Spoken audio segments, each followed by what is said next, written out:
वटकी की तो मारे माथे वाला ने क्या मुझे आज से 1-2 घंटे नहीं बात करूँ ये तो मारे माथे आ गए। आज के हमारे मुख्य अतिथि बहुत ही सरल स्वभाव के और साधारण परिवार से 3 बार विधायक रहे, 2 बार हमारे मंत्री बने और कोटड़ा के निवासी हैं। बहुत पिछड़ा एरिया है, कोई आपको पक्का मकान नहीं मिलेगा और इनका भी नहीं मिलेगा। ऐसे क्षेत्र में आप रहते हैं। ऐसे बाबूलाल जी कराड़ी जनजाति क्षेत्रीय विकास विभाग मंत्री, हमारे भारतीय जनता पार्टी के जिला अध्यक्ष, संगठन के पुरादार हरी जी पाटीदार, कांतिलाल जी हमारे बीच में उपस्थित हैं, जो प्रदेश के जनजाति मोर्चा के उपाध्यक्ष भी हैं और संगठन के भी कार्यकर्ता हैं। हमारे लोकप्रिय विधायक भाई श्री शंकर लाल जी, जो आपने पूरे परिश्रम के साथ इनको जिताया। बेनसुरिया जी जिला प्रमुख जी हमारे बीच में उपस्थित हैं। हमारे बीच में उपस्थित जयप्रकाश जी पारगी प्रधान गलियाकोट, हमारे बीच में उपस्थित मंडल अध्यक्ष के रूप में भाई नटवरलाल जी, हमारे बीच में मोहन जी और उपस्थित कार्यदेव कलाशवा जी और हमारे बीच में उपस्थित सभी ग्राम के वरिष्ठ जन, माताएं, बहनें, युवा साथीगण। एक बात तो मैं कहना चाहूँगा, और डयाना पंचायत में कोई कमी रखी नहीं मेरा जाकर सोचना है, लेकिन मैं थोड़ी सी बात इसलिए कहना चाहूँगी कि डयाना सबसे पहले पंचायत बनाई। आपका 3 से 5 करोड़ रुपया हर सालाना काम के लिए अपने पंचायत में सीधा आता है। उसके बाद आपने रखी कि भाषेरा से बीच में ये रफ्ता नहीं है, में नाला था, वहाँ पर बड़ी मुश्किल थी आने जाने की, और एक ही मानती कि अगर ये हो जाए तो हमारा कुछ नहीं चाहिए ऐसा बोल रहे थे। तो वो रफ्ता भी हो गया और आपकी सड़क भी बढ़िया बन गई। सड़क नहीं थी, यहाँ पगडंडी थी आपकी, और पगडंडी यहाँ पटनी और जोरा से इधर से पगडंडी के रूप में जाते थे। वो रोड वहाँ से लेकर यहाँ तक पक्का, और कांतिलाल जी का घर के सामने से फिर सीधा इधर, और एक बड़ा सामुदायिक भवन वहाँ पर बना हुआ है, वो भी भारतीय जनता पार्टी की मेहरबानी और आपके आग्रह। और इसके अलावा लिफ्ट लगी है आपकी डयाना के अंदर, वासेला के अंदर। आज गेहूं जो है वो पहाड़ों पर कमा रहे हैं, और रोटी अगर गेहूं की खा रहे हैं तो निश्चित रूप से भारतीय जनता पार्टी की मेहरबानी। और पहाड़ी पर गेहूं उगाने का काम किया, वो लिफ्ट दी, और इसके कारण बहुत बड़ा काम हुआ है। आपके यहाँ पर लाइट नहीं थी, अंधेरा था, और लाइट का काम भी आपका यहाँ किया। आपके जहाँ पर आवाज नहीं थे वहाँ प्रधानमंत्री जी ने 1.5 लाख रुपया दिया, वहाँ पर आवाज भी हो गई।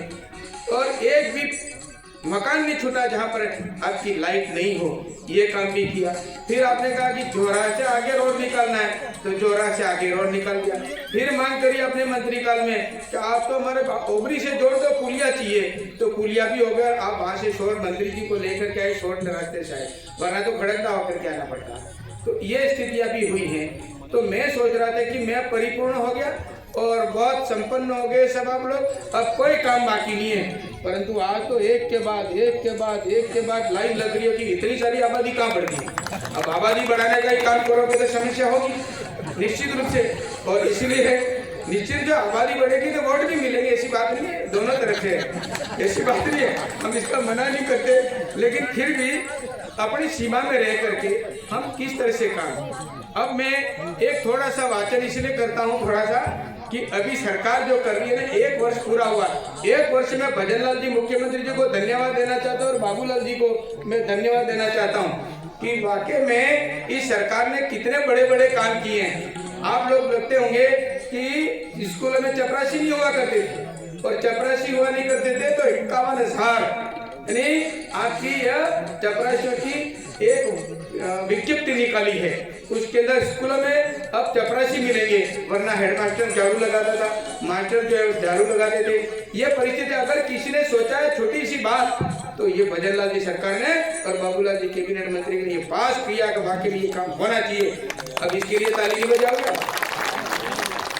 इतना काम शायद कांग्रेस ने भी नहीं किया, पहले भी नहीं होगा, ऐसा काम अभी हो रहा है। और इसके अलावा एक बात मैं रखा, 70 लाख किसानों को 700 करोड़ रुपए की किसान सम्मान निधि, देखना ही 3 करोड़ 25 लाख की पशुपालन को 5 रुपया प्रति लीटर की दर से 200 करोड़ रुपया दिया है। 20,000 गोपालकों को 1 लाख रुपए तक का ब्याज मुक्त रखा है। 15,000 किसानों को सोलर पंप हेतु 300 करोड़ रुपया दिया है। 15,000 किसानों को यानी फव्वारा ड्रिप के लिए 29 करोड़ रुपया दिया है। 14,200 किसानों को फार्मा पॉइंट और पाइपलाइन के लिए 96 करोड़ रुपया दिया है। ऐसे ही 10,000 छात्राओं को कृषि अध्ययन हेतु 22 करोड़ रुपया दिया। 80,000 सौर ऊर्जा के लिए 80 करोड़ रुपया दिया। 5,000 वन मित्रों को सुरक्षा किट दिया। 150 फैक्ट गोदाम निर्माण हेतु 10 करोड़ रुपया दिया। 100 गौशालाओं के लिए गो कास्ट मशीन भी दिए गए हैं। ये काम बताए कोई बाप कर सकता है? बाप का बाप भी नहीं करेगा, ये भारतीय जनता पार्टी ही करेगा, इसके अलावा कोई नहीं कर सकता। हकीकत कह रहा हूं। और भी देखो, अभी तो 1 वर्ष हुआ है, 4 साल के अंदर हालत खराब होगी। वाकई में ये काम तो हम नहीं कर सकते थे, इन्होंने कर दिया, ये काम करें।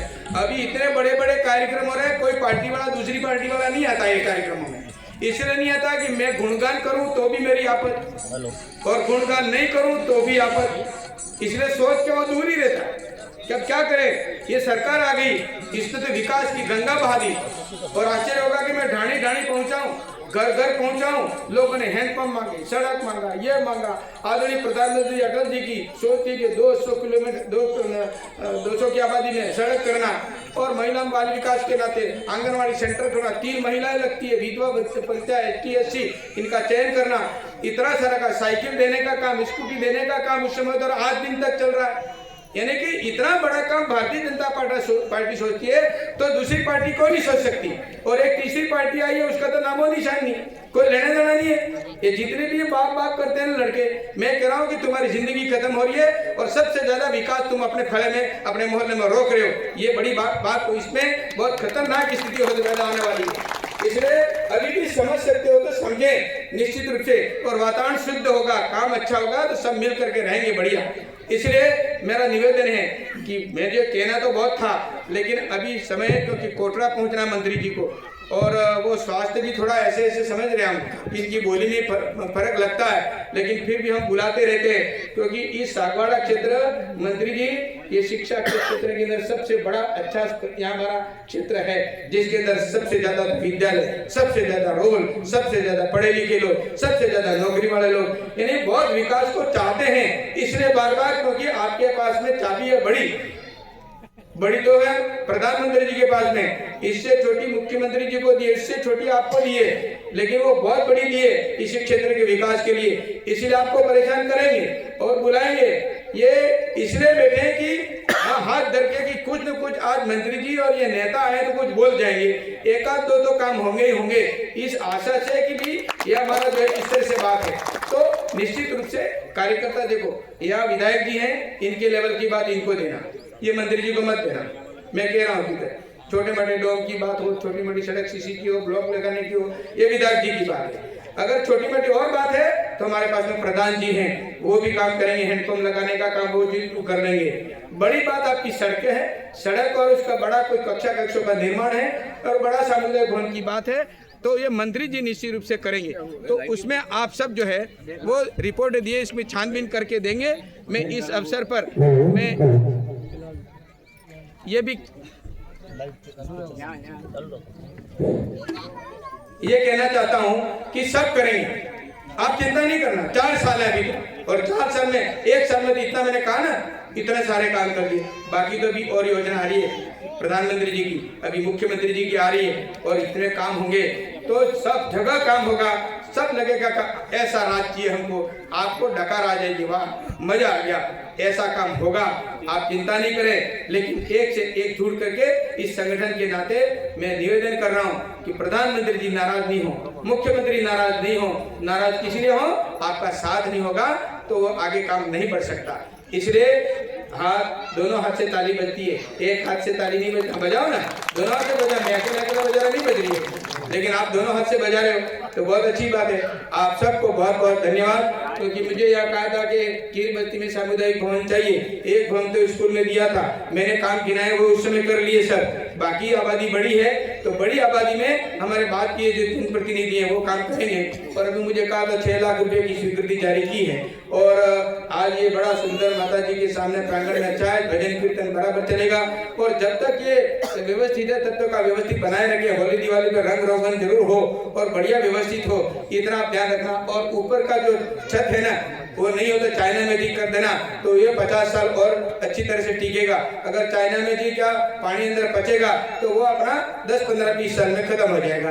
तो इस विषय का भी आप ध्यान रखेंगे। सभी गांवों में निवेदन कर रहा हूँ कि थोड़ा सा इतना जो आप पंचायत लेवल पे वर्क कर रहे हो या कमरे कर रहे हो, इसके ऊपर चाइना में जी या घोटाई इसकी बढ़िया हो और ढलान बढ़िया हो तो पानी रुकेगा नहीं, तो सरिये सड़ेंगे नहीं और गिरेगा नहीं भवन। इस बात का आप ध्यान रखें। बहुत बहुत आभार, धन्यवाद, जय हिंद, जय भारत।